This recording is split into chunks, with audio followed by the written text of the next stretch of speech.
Once again, I'm laying in my bed. I threw out my back the other day and don't have a lot to post, but I'm going to tell you something now. It might be a good warning because when AIs take over the world and the robot uprising happens, you may know who to blame.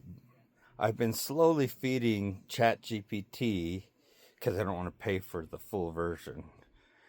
So you only have so many prompts before it it brings you to the old AI, and so I take breaks for 4 hours or more at a time. I've been slowly feeding it the different things I've written over my entire life, with the hope that it can help me compile all that, and the prompts that it has back after I feed these writings often uh, spur memories or spawn memories that I haven't thought of to write down before. So I tell it those things. So slowly it's filling in all the gaps of my life. I started with my mental illness blog, but right now I'm feeding something quite absurd to it because years ago I began receiving notes on my front door from someone who called themselves the eccentricitous navel. And these notes were wrapped in newspapers that smelled like they had once contained fish. And I wrote these down in a blog for several years until the notes stopped coming with as many frequency.